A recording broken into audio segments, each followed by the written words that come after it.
सभी बच्चों को नववर्ष 2022 की हार्दिक शुभकामनाएं। बच्चों, आज हम class 10th math chapter 5 exercise 5.2 arithmetic progression यानी कि समांतर श्रेणी शुरू कर रहे हैं, जो कि हिंदी और इंग्लिश दोनों मीडियम के बच्चे इसको देख के पढ़ सकते हैं, सीख सकते हैं। एक्सरसाइज 5.2 को शुरू करने से पहले हम आपको कुछ इसके बेसिक बता रहे हैं। बेसिक में आपको फॉर्मूला वगैरह कैसे लगाना है, ए डी वगैरह क्या होता है, इससे पहले की एक्सरसाइज में 5.1 में ही थोड़ा क्लियर कर दिया था। और भी आप देखेंगे ए डी ए एन ये टर्म वगैरह क्या होते हैं, और इसका एक ए एन का फॉर्मूला होता है। तो मैं एक ए पी ले रहा हूँ, ठीक है। 3, 7, 11, 15 और ये चलती चली गई 31 तक। बच्चों, ये एक ऐसी एपी है, इस एपी को बोलते हैं फिनिट एपी, यानी कि ये 3 से शुरू हुई और ये 31 पे जाके ख़त्म हो गई है, ठीक है ना। एपी दो तरह की होती हैं, एक तो एपी वो जिसका कोई लास्ट टर्म दिया ही नहीं होता, और एक एपी वो जिसका लास्ट टर्म दिया है। तो यहाँ से शुरू हुई और यहाँ ख़त्म हो गई। अब बच्चों देखो, इनको बोलते हैं टर्म। क्या बोलते हैं? टर्म, पद। हिंदी में पद बोलते हैं, इंग्लिश में टर्म बोलते हैं। तो ये first term, second term, third term, fourth term, fifth term, six term, और ये लास्ट में एक दिया है 31st टर्म, यानी 31वां टर्म। तो इसका पहला टर्म को हम बोलते हैं ए, और कॉमन डिफरेंस को बोलते हैं डी। तो ठीक है, इसमें ए इक्वल टू कितना दिया है? 3, और डी इक्वल टू कितना दिया है मैंने बताया था। एक में आगे वाले में से पीछे वालों को माइनस कर देते हैं, यानी अगर हमें डी निकालना है तो 11 में से 7 माइनस कर दो, या 15 में से 11 माइनस कर दो, या 7 में से 3 माइनस कर दो। तो किसी में से कर दो, इनमें अंतर बराबर का है। तो एपी में अंतर, हर एपी में एक कॉमन डिफरेंस होता है, बराबर होता है। तो ये 4-4 के अंतर से चल रही है, कोई 3-3 के अंतर से चलती है, कोई किसी अंतर से चलती है, कुछ में फ्रैक्शन में भी एपी होती हैं। तो आप देखो, तो ये 7 माइनस 3, ये हो गया 4। अब बच्चों आपको ए पता चल गया, डी, इसमें 4 टर्म होते हैं, ए और डी, और एक है 31, ये है लास्ट टर्म, ठीक। लास्ट टर्म को बोलते हैं ए एन, अंतिम पद। तो ये 31 दिया है, और एक होता है एन।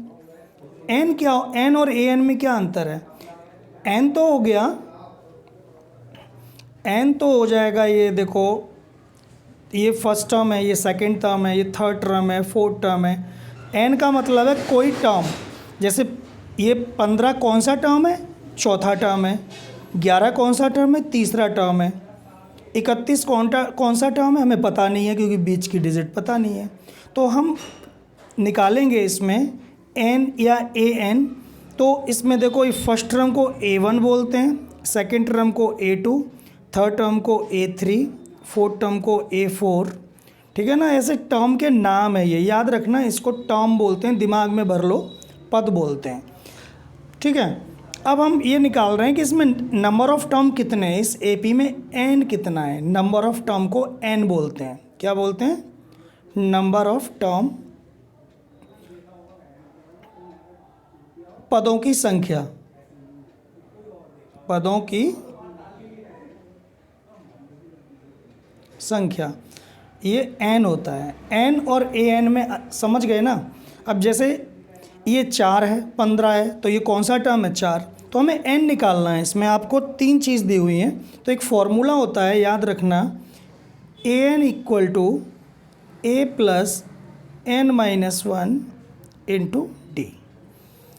ये एक फॉर्मूला है, और इसको मैं बॉक्स में बंद कर दे रहा हूँ, इसको याद रखना हमेशा, ठीक है ना। अब इस फॉर्मूले को लगा के हमें ये निकालना है कि ये 31 तक पहुँचते पहुँचते कितने टर्म चल जाएंगे। वैसे तो आप वैसे भी तुम निकाल सकते हो, क्योंकि ये बहुत छोटी एपी है। जब बड़ी बड़ी एपी आती है तो उसमें आइडिया नहीं लग पाता। तो ये तो बिना फॉर्मूले के भी कर लोगे, तो आप कर लो। 3, 4, 5, 6, 7, 8, 9, 10, 11, 12, 13, 14, 15, 4 तो ये हो गए। 16, 17, 18, 19, यहाँ लिख दो, 20, 21, 22, 23, 24, 25, 26, 27, 28, 29, 30, 31, तो ये है। तो देखो गिन लो कितना होगा, 1 2 3 4 5 6 7 8। तो इस एपी में 8 टर्म है, टोटल 8 टर्म है इस एपी में।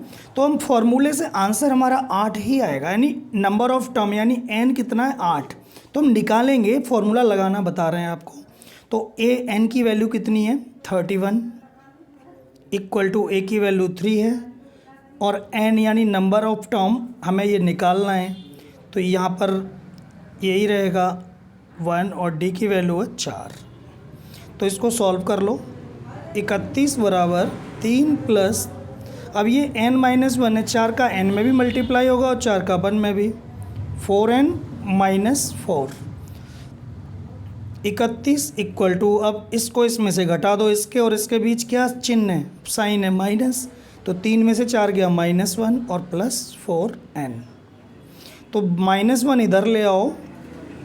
31 प्लस 1, जब कोई डिजिट लेफ़्ट से राइट आती है, राइट से लेफ़्ट आती है, तो उसका चिन्ह यानी साइन बदल जाता है। तो ये -1 है तो उधर आके प्लस हो जाएगी, तो 4n। 31 और 1 32 इक्वल टू 4n। तो ये 32/4 और 4 अट्ठे हो गए 32, तो n इक्वल टू आ गया 8 सॉरी। तो ये n की वैल्यू आ गई। तो इस तरह से हमें फॉर्मूले लगाना है, तभी आप समझ सकते हैं। ठीक है, तो कभी an निकलवाएंगे, कभी n निकलवाएंगे, और आपको जनरल टर्म तो पता ही है क्या होता है एपी का। तो अब मैं यहाँ पे बता दे रहा हूँ जनरल टर्म एपी का, क्योंकि पहली एक्सरसाइज में वो यूज़ हुआ है general term, GENERAL। General term किसी एपी का व्यापक रूप। ठीक है, व्यापक रूप चाहो तो आप लिख लो।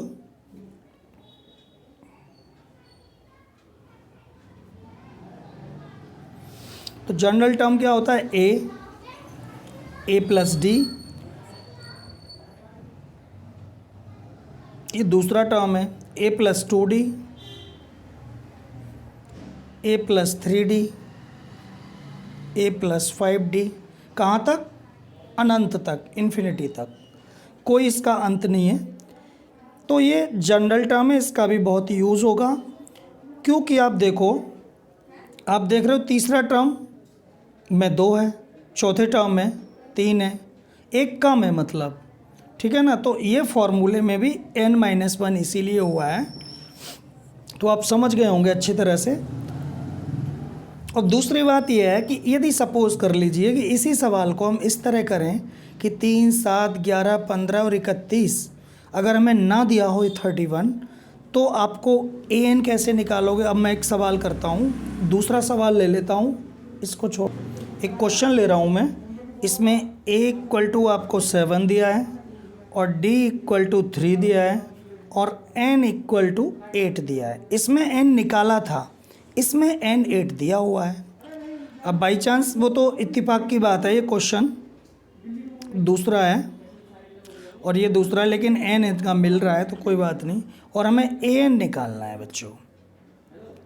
तो अब या तो n निकलवाते हैं ज़्यादातर, या an निकलवाते हैं। तो an फॉर्मूला यही लगेगा, an equal to a plus n-1 into D.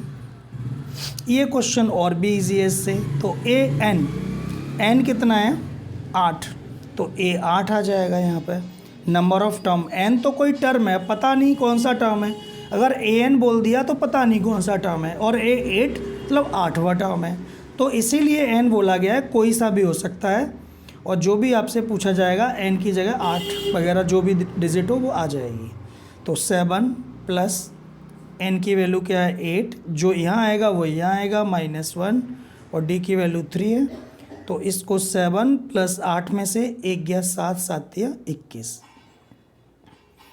21 और 8 कितने हो गए 28, 29, 29, 7 या 21 और 7 है ना, 21, 7, 28। तो an आ गया 28। जैसे यहाँ पर लास्ट टर्म 31 था, वैसे ही यहाँ लास्ट टर्म 28 है। ये उल्टा है बिल्कुल इसका। आपको बहुत अच्छी तरह समझ में आ गया होगा, ऐसी मैं उम्मीद करता हूँ। अब हम करेंगे एक्सरसाइज 5.2 का क्वेश्चन नंबर फर्स्ट। तो देखो मैं आपको दिखा दे रहा हूँ बुक में, ये क्वेश्चन है एक्सरसाइज 5.2 का क्वेश्चन नंबर फर्स्ट है। Find fill in the blanks in the following table. इस टेबल को भरो, निम्नलिखित सारणी में रिक्त स्थानों को भरिए जहाँ एपी का प्रथम पद ए और सार्वंतर डी है और एनवां पद एन है। तो हिंदी में पढ़ दिया है मैंने, लिखा नहीं है हिंदी में, अभी अगली बार मैं क्वेश्चन लिख भी दूंगा। अब मैं इंग्लिश में समझाता हूँ। Fill in the blanks in the following table given that A is the first term, D the common difference and A N is the nth term of A P. तो आप देख रहे हैं ए इक्वल टू 7। अभी मैंने एक जो question किया था इसमें ए इक्वल टू 7 था, तो मैं इस कॉपी को यहाँ कर रहा हूँ थोड़ा सा, नहीं आ नहीं पाएगी। और डी इक्वल टू आप देख रहे हैं A equal to 7, D equal to 3 और एन इक्वल टू 8 और ए एन निकालना था तो मैं निकाल दिया। यानी हमारा 5.2 का पहला क्वेश्चन हो चुका है बच्चों। ये 5.2 का पहला क्वेश्चन हो चुका है, यही 5.2 का फर्स्ट पार्ट है और आप समझ गए होंगे, बातों बातों में क्वेश्चन भी हो गया। अब हम क्वेश्चन को नेक्स्ट क्वेश्चन करते हैं। अब इस वाले क्वेश्चन में आपको दिया हुआ है माइनस ए की जगह -18 और डी हमें निकालना है। तो अब हमें कुछ ना कुछ दिया होगा, डी निकालना है। अब आप कहोगे डी तो हमें आता ही नहीं है, लेकिन ऐसा नहीं है, पहले डी दिया था अब हमें डी निकालना है। पहले हमें ए एन नहीं दिया था तो ए एन 0 है, कुछ ना कुछ दिया होगा उसके बदले, ऐसा नहीं है। फॉर्मूला वही वाला लगेगा। अब हम करते हैं इसको, ठीक बच्चों। ये क्वेश्चन सेकंड है उस टेबल का। इसमें क्या दिया हुआ है कि a -18 डी हमें फाइंड करना है, a है 10 और a n है 0। तो बहुत ही आसानी से उसी फॉर्मूले से कर सकते हो। a n equal to a plus n minus 1 into D. तो a n की वैल्यू 0 है, बस फॉर्मूले में रखना आना चाहिए। और a की वैल्यू -18 है और प्लस n की वैल्यू 10 है -1 और d की वैल्यू क्या है हमें निकालनी है। अब ये -18 इधर ले आओ तो -18 इधर आके +18 हो जाएगा और 18 में 0 प्लस होगा तो क्या फिर 18 ही रहेगा ना। किसी संख्या में कोई 0 प्लस करोगे तो 0 थोड़ी हो जाएगा, वही डिजिट रहेगी। तो 18 + 0 चाहो तो लिख दो या अपने दिमाग में ही कर लो। 10 में से 1 गया 9 और इंटू डी, तो 18 में 0 जोड़ोगे तो 18 ही हुआ और 9d। तो d बराबर 18/9, तो ये 2 आ गया। तो d इक्वल टू 2। ये क्वेश्चन ख़त्म। अब ऐसे ही थर्ड पार्ट करेंगे हम। क्वेश्चन बच्चों मैंने लिख दिया है ये, तो इसमें a फाइंड करना है, बाकी तीनों चीज़ें दी हैं। तो 4 चीज़ें हैं ना, a, d, n और a n। इन 4 में कोई सी 3 दे देंगे और 1 पूछेंगे आपसे, ये है, समझ गए ना। तो इसमें इस बार a निकलवाया है तो फॉर्मूला लिख दो यही वाला। तो a n equal to a plus n minus 1 into D. A N की वैल्यू -5 है और a की वैल्यू में फाइंड करवाई है और n 18 दिया हुआ है और -1 और d की वैल्यू दी हुई है -3। अब हमें a निकालना, हम निकाल लेंगे आराम से। लेकिन अब अगर ये सोचो कि मैं इसको इधर ले आऊँ तो कोई फ़ायदा नहीं है, संख्याओं को इधर ले आओ क्योंकि ये भी संख्या है और ये भी संख्या है।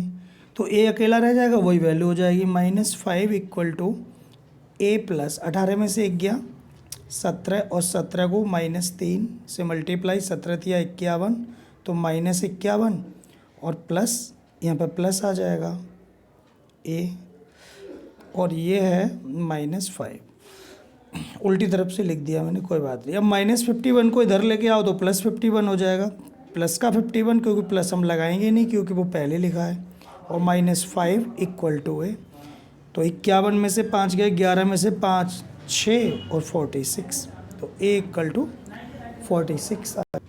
फोर्थ पार्ट क्या है, इसमें a दिया हुआ है। आप अपने पास अपनी बुक रखोगे सामने तो और अच्छा समझ में आएगा, क्योंकि बुक होगी ना तो आप कंफर्म रहेंगे कि यही चीज़ है बिल्कुल, वरना ये लगेगा पता नहीं सर कहाँ से पढ़ा रहे हैं। तो a की वैल्यू है -18.9 और डी की वैल्यू है 2.5 और एन निकालना है हमें इसमें, और ए एन दिया है 3.6। इधर लिख दो ए 3.6। तो अब हम फॉर्मूला लगा देते हैं, A N equal to A plus N minus 1 into D. तो ए एन, तो इसमें ए एन है शायद, वो ए एन है 3.6, तो ए एन की वैल्यू 3.6 है और ए की वैल्यू है -18.9 प्लस एन फाइंड करना है तो एन ऐसे रहने दो, और डी 2.5। अब इस क्वेश्चन को करने के बाद आप पूरी तरह से इस सक्षम हो जाओगे, कैपेबल हो जाओगे कि आप कोई भी क्वेश्चन कर सकते हो इस टाइप का, इजी वगैरह, थोड़ा हार्ड भी। और देखो मैथ तो प्रैक्टिस की चीज़ है, जितनी ज़्यादा आप प्रैक्टिस करोगे उतना ही आपको ज़्यादा समझ में आए। तो पुट कर दो, ये देखो इधर ले आओ क्योंकि डिजिट है ये भी, तो 3.6, ये माइनस का 18.9 है तो प्लस का 18.9 इक्वल टू 2.5 का एन में करोगे तो 2.5 एन माइनस 2.5। अब इन दोनों को जोड़ते हैं हम। देखो कहाँ जोड़ूंगा मैं, यहाँ जोड़ के बता दे रहा हूँ, कुछ बच्चे प्लस करना भी नहीं जानते हैं। 3.6 और 18.9, तो प्लस में याद रखो, अगर पॉइंट है ना तो पॉइंट की सीध में पॉइंट लगा दो। तो 9 6 15 के 5, 8 9 10 11 और एक 12 के 2 और एक 2, तो 22.5 हो गया ये। और ये -2.5 इसको इधर ले आओ, प्लस 2.5 क्योंकि माइनस का 2.5 है, उधर आके प्लस का 2.5 हो जाएगा, इक्वल टू 2.5 एन। वरना कुछ बच्चे इसमें से इसको ही घटाने लग जाएंगे क्योंकि समान पद यानी लाइक टर्म थोड़ी है, एन लगा हुआ है, हमें उसी की वैल्यू निकालनी है, घट नहीं सकता है ये। तो जब इसमें जोड़ोगे तो क्या होगा, देखो 22.5 में 2.5 जोड़ दो, 22 23 24, 22 और 2 24 और आधा 1 25, तो 25 हो गया ये। 25 इक्वल टू 2.5 इंटू एन, तो एन इक्वल टू हो जाएगा 25/2.5। अब देखो पॉइंट हटा के यहाँ 10 लगा दो, क्योंकि 10 क्योंकि पॉइंट एक प्लेस के बाद है। वैसे भी ढाई दाम कितने होते हैं, 25, यानी 2.5 10 या 25 होता है। तो अब ये तो ऐसे भी आइडिया लगा सकते हो, लेकिन ये है कि थोड़ा एक्सपर्ट तो होना ही पड़ेगा। अब आपको कम मैथ आता है तो सीख सकते हो तुम। और ये आप पॉइंट हटा दो, तो पॉइंट हटा के ये भी 25 हो गया और ये भी 25, तो 25 से 25 कट जाएगा ना। तो ये n इक्वल टू 10 आ गया। और ये क्वेश्चन कुछ बच्चे समझ गए होंगे कि n की वैल्यू 10 आ गई है, और ये आपको बहुत अच्छी तरह समझ में आ गया होगा। अभी जो 5th क्वेश्चन है वो आप खुद कर सकते हो। इसमें आपको जो पहला क्वेश्चन था उसी तरह से ए एन फाइंड करना है, जो फर्स्ट पार्ट था उसी तरह। देखो ये हो गया n इक्वल टू 10।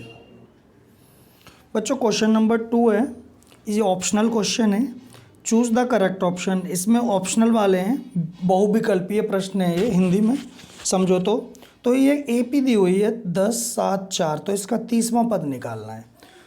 समझ रहे हो, हिंदी मीडियम के बच्चे भी जो मैं बोल रहा हूँ उससे समझ सकते हैं आराम से, कोई ऐसी बात नहीं है। मैं पूरी तरह इंग्लिश टू इंग्लिश नहीं पढ़ा रहा हूँ इसीलिए, क्योंकि इतना तो इंग्लिश मीडियम वाले भी नहीं समझ पाएंगे, बहुत सारे बच्चे।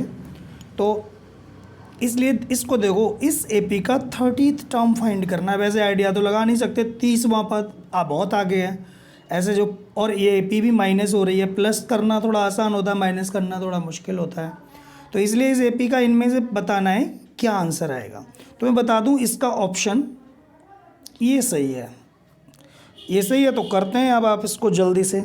इसमें A इक्वल टू लिख लो, ये AP है, समांतर श्रेणी है, A इक्वल टू 10 और D बराबर हो गया 7 - 10। कभी 10 - 7 मत कर देना, आगे में से पीछे वाला। तो ये आ गया -3 और n की वैल्यू है 30वां मतलब 30 मतलब n है ये। फॉर्मूला लगा दो इसमें, an equal to a plus n minus 1 into D. तो ये फॉर्मूला लगा दो, an की जगह आप a30 लिख दो, a की वैल्यू 10 है प्लस n निकालना है हमें, सॉरी निकालना नहीं है, 30वां पद है वो तो दिया ही हुआ है, तो इसको काट दो। 30 ये कुछ भी नहीं है ना, चलो मैं इसको 30 माइनस 1 और ये d की वैल्यू है -3। ठीक है, यही फॉर्मूला लगाया जो हमने पहले लगाया है। इसमें हमें निकालना क्या है, a30 की वैल्यू कितनी होगी, कि यहाँ तक 30 टर्म के बाद यहाँ क्या डिजिट आ जाएगी, ये मतलब है। तो 10 प्लस 30 में से गया 29 और इंटू -3, तो 10 प्लस जब इसका इसमें मल्टीप्लाई करोगे तो आ जाएगा -87 और 10 प्लस माइनस -87, इसको इसमें से माइनस कर दो तो -77। ये क्वेश्चन हो गया। तो ऑप्शन हमारा यही सही है और आपको समझ में भी आ गया होगा। ये एक एपी है, इसका 11वां टर्म फाइंड करना है, 11th term of AP. AP चल रही है, इसका 11वां टर्म क्या होगा, तो देखो ये ऑप्शन दिए हुए हैं, ए 28, बी 22, सी दिया है -38 और डी दिया है -48 एंड 1/2। तो आपको ये 4 ऑप्शन दिए हुए हैं इसमें, तो करते हैं इसको। अब देखो ये एपी पे ध्यान दो, इसमें आपको दिया हुआ है a इक्वल टू -3 और d इक्वल टू है माइनस, इसको इसमें से माइनस कर दो, -1/2 -3। समझ गए ना, d। अब d निकालना थोड़ा सा आपको मैंने बताया था 5.1 में, तो दूसरे टर्म में से पहले वाला माइनस कर दो या तीसरे में से दूसरा कर दो, तो ये -1/2 आ गया। एक माइनस करने का माइनस लगाओगे और एक ये वाली डिजिट तो माइनस है ही, तो इसलिए अगर यहाँ माइनस नहीं होता तो यहाँ भी नहीं आता माइनस। तो देखो ये हो जाएगा -1/2 और +3। अब इसका ले लो एलसीएम, भी बता दे रहा हूँ कैसे एलसीएम लेते हैं ताकि कमज़ोर बच्चे भी समझ लें, बाकी थोड़े से तेज़ बच्चे तो समझ लेंगे। तो 2 और 1 का एलसीएम क्या हो गया, 2, 1 1 जा 1 -1 प्लस 3 2 जा 6, तो ये हो जाएगा 5/2। तो डी की वैल्यू निकालना थोड़ी सी अलग थी, डायरेक्ट नहीं थी, करके निकालना पड़ेगा। और वैसे यदि आप प्रैक्टिस हो जाए तो आप वैसे भी देख के बता सकते हो, लेकिन कभी भी आपको बिना करे डी की वैल्यू नहीं निकालनी चाहिए। मुश्किल है थोड़ा सा, तो क्योंकि वो करके करोगे आपको आइडिया लगाना कई बार मुश्किल होता है, गलत आइडिया लग जाता है। तो फॉर्मूला लिख दो, an equal to a plus n-1 into D. तो a11 11वां टर्म पूछा है, तो ये -3 प्लस 11 -1 और 5/2, तो -3 प्लस 11 में से 1 गया 10 और इंटू 5/2, 2 1 जा 2, 2 5 जा 10, तो -3 और प्लस 5 5 जा 25, यानी 5 5 जा 25, 25 में से 3 गए 22, तो 22 आंसर आ गया। अगर ये पी चलती चली जाए तो 11वां टर्म इसका 22 पड़ेगा, इसका मतलब ये है। और ये क्वेश्चन हो गया, आपको समझ में आ गया होगा। अच्छा क्वेश्चन नंबर 3 देखो, in the following AP find the missing term in the boxes. दी हुई एपी में मिसिंग नंबर यानी एक संख्या गायब है, इसके बदले क्या आएगा। क्वेश्चन नंबर 3 का फर्स्ट पार्ट है ये, और ये बुक दिखा दे रहा हूँ आपको मैं, ये देखिए ये है, इन the following AP find the missing term in the boxes. तो 2 बॉक्स और ये 26। तो बच्चों बेशक इंग्लिश में है मैथ, लेकिन मैथ इंग्लिश में भी समझ में आ जाता है, क्योंकि मैं बोल तो हिंदी में ही रहा हूँ ना, और उसकी जो भी लिखा है उसकी हिंदी बता रहा हूँ। निम्नलिखित में AP पता लगाओ। AP दी हुई है, ये इसका मिसिंग टर्म है, एक संख्या गायब है, इसका पता लगाना है क्या है। तो अब आप देखो, आपको पता ही है ये बात कि ये पहला टर्म A होता है। जनरल टर्म के बारे में सोचो, ये A+D है और ये A+2D, तो A+D A+2D, तो इसी की हेल्प से निकलेगा। तो जो कंपेयर कर दो, बराबर लिख दो, A बराबर 2, लो एक तो आंसर हो गया,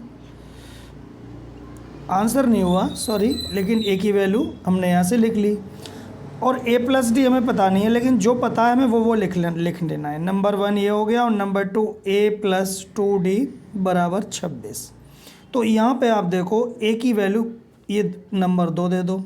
A का मान समीकरण 2 में रखने पर हिंदी में लिख सकते हो, A का मान कितना है 2, समीकरण 2 ये इसमें रखने पर पुट द वैल्यू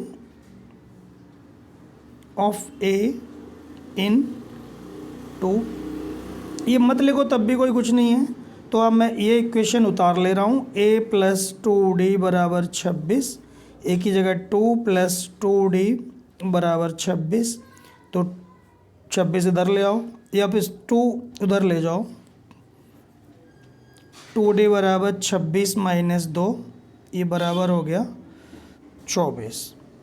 तो 2D बराबर 24, तो D बराबर 24/2, ये 12 हो गया, ठीक है ना।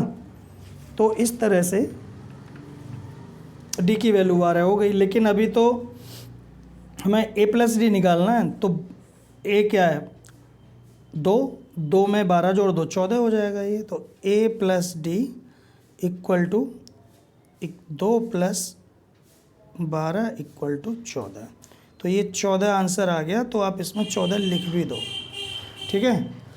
अब आप 14 लिख सकते हो गया काम। अब मैं कर रहा हूँ नेक्स्ट क्वेश्चन। बच्चों क्वेश्चन मैंने थर्ड लिया है ये, क्योंकि सेकंड भी उसी तरह, थर्ड को समझ लोगे तो सेकंड खुद भी कर लोगे। सारे क्वेश्चन ज़रूरी नहीं है कि करें, आप खुद भी अपने होमवर्क में करो। जो मैं छोड़ रहा हूँ आपको घर पर प्रैक्टिस करनी है और करना है, ठीक। तो ये तो देखो, ये A+D A+2D और A+3D। तो A की वैल्यू तो यहाँ 5 है, नंबर 1 दे दो, और क्या क्या दिया है वो दी हुई वाली लिख लो। A+3D है इक्वल टू 9 सही 1/2, तो 2 में 18 और 1 19/2 हो जाएगा। इन दोनों को सॉल्व कर लो, सॉल्व फर्स्ट एंड सेकंड, ये वाली वैल्यू यहाँ रख दो, सॉल्व फर्स्ट एंड सेकंड। तो मैं एक इक्वेशन उतार ले रहा हूँ यहाँ पे,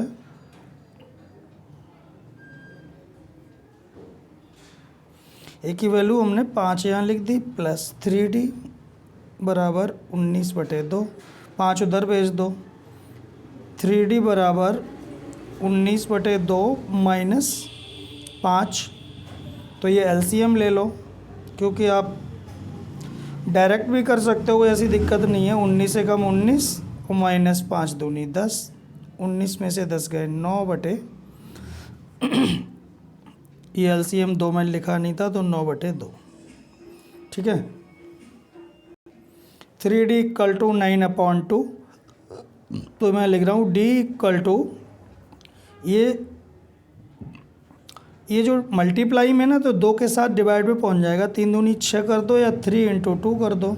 फिर 3 से मैंने देखा था कि ये कट भी रहा है, 3 × 3 = 9, तो ये आ जाएगा D की वैल्यू क्या 3/2, ठीक है ना। अब मैं इसको थोड़ा इधर कर दे रहा हूँ, इसके आगे, ठीक।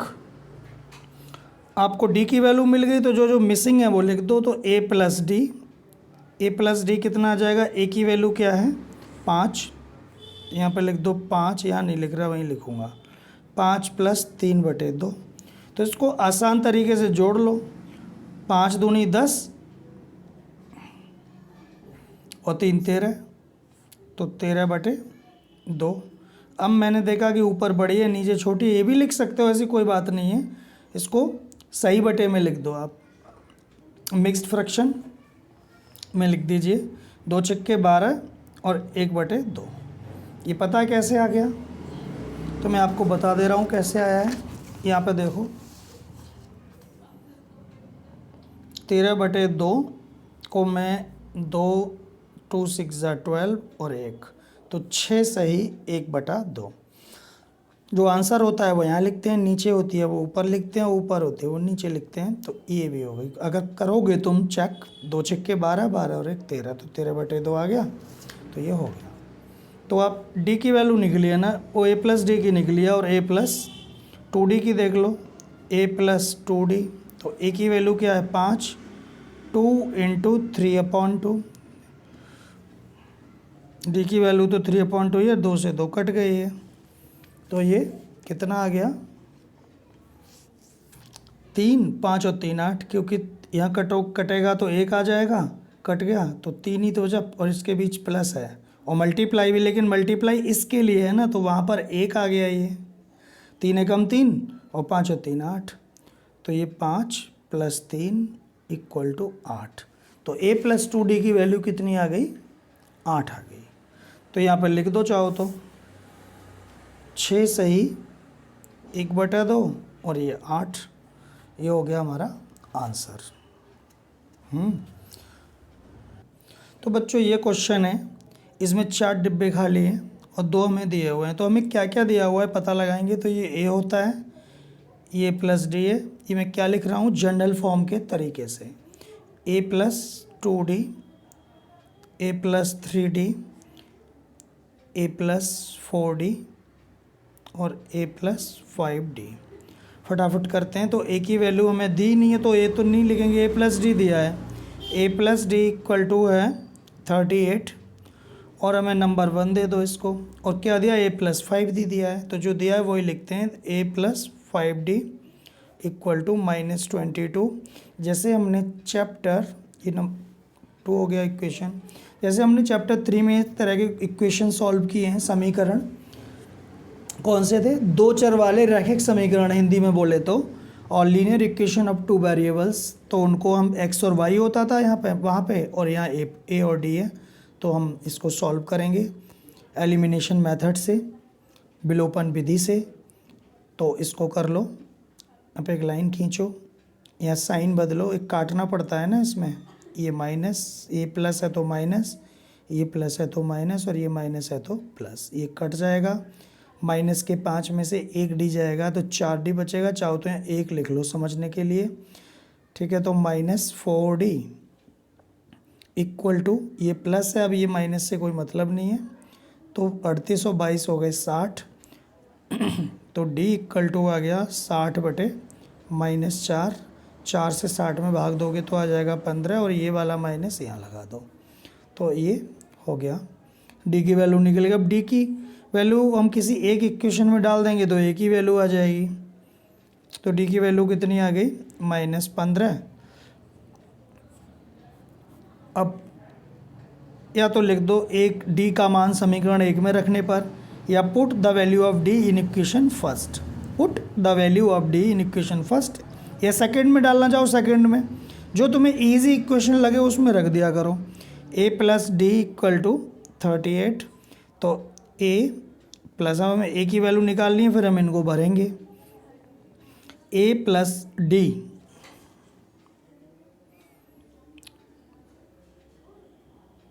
d की वैल्यू है -15 = 38। तो a = ये उधर ले जाओ, 38 + 15, 8 और 5 13 के 3, और 3 और 1 4 और 1 5, 43। 3 और 1 4 और 1 5 हो गया, सॉरी 53। तो a की वैल्यू कितनी आ गई 53। अब हम सवाल शुरू करेंगे। एक्चुअल में अब हमने a और d की वैल्यू निकाल पाई है।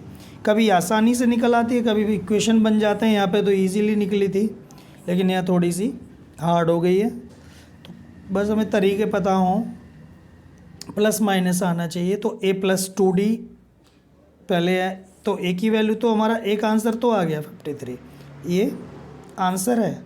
तो a की 53 लिख दो। अब आ गया a + 2d, तो a + 2d तो ए की वैल्यू क्या है 53 और +2 इंटू डी की वैल्यू -15। 53 प्लस माइनस -15 दूनी 30 तो 23। तो a+2d की वैल्यू कितनी आ गई, यहाँ कुछ ये वाला a+2d की निकल रही तो वो ही उतार रहा हूँ मैं। a+2d की वैल्यू 23 आ गई और एक ये आंसर हो गया। ये बॉक्स में बंद कर दो तो पता लग जाएगा कि आंसर क्या है। a+3d देख लो अब, a+3d मैं अब आगे ही लिखूँगा क्योंकि जगह थोड़ी सी कम है ना। तो a+3d 53 ए की जगह +3 इंटू -15 तो ये हो जाएगा, चलो नीचे लिख दो 53 15 या 45 -45 क्योंकि प्लस माइनस माइनस हुआ तो 13 में से 5 8 बचे और 4 में से 4 गया 0 तो 8 ही बचेगा ना ये। तो a+3d की a+3d तो ये वैल्यू आ गई 8।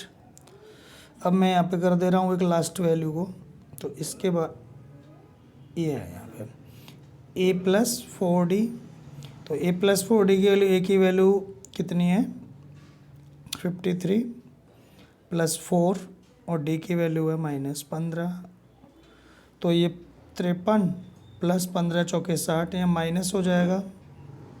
तो 53 में से 60 जाएंगे तो क्या बचेगा -7, ठीक है ना। तो यहाँ पर आ गई a+4d की वैल्यू आ गई -7 तो ये भी बॉक्स में बंद। अब ये सारी वैल्यू लिख दीजिए इसमें, तो मैं लिख दे रहा हूँ,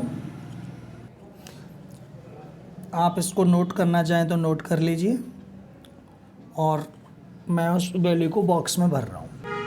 तो ये a+2d 23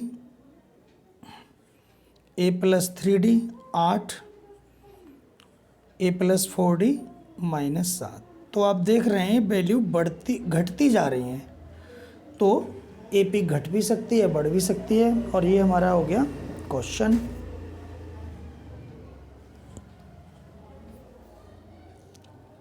बच्चों उम्मीद है आप अच्छी तरह समझ रहे होंगे। अब मैं एक क्वेश्चन और करता हूँ बस। बच्चों क्वेश्चन नंबर ये है 4।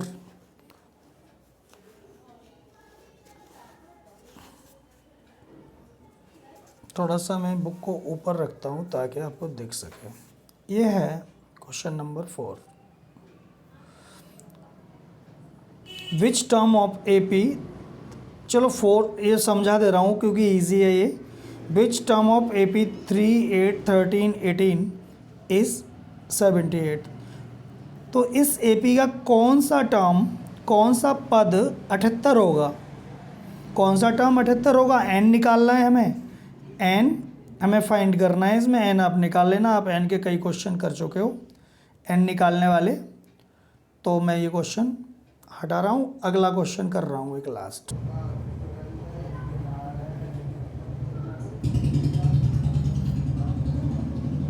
ये क्वेश्चन है find the number of, question number 5 है find the number of term. इसमें भी n ही निकालना है तो और आपको n निकालने को सीखने का मौका मिलेगा। देखो ये एक AP है 7, 13, 19 और 205 तो n निकाल लो इसका। तो A की वैल्यू 7 है और D की वैल्यू है 13 -7 तो ये 6 आ गया।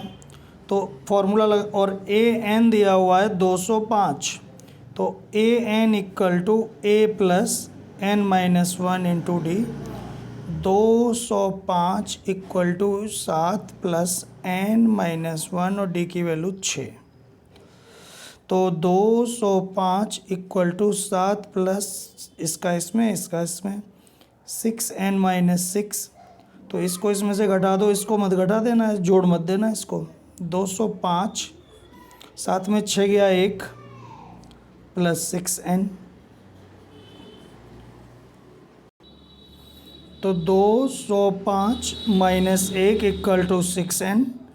205 में से 1 गया 204 = 6n तो n इक्वल टू 204/6 काट दो, 6×3 = 18, 6×4 = 24, तो n इक्वल टू 34। तो इसका 34वां टर्म होगा, तब 205 आएगा। बच्चों आज के लिए इतना ही, ठीक है। और आपको अच्छी तरह समझ में आया होगा।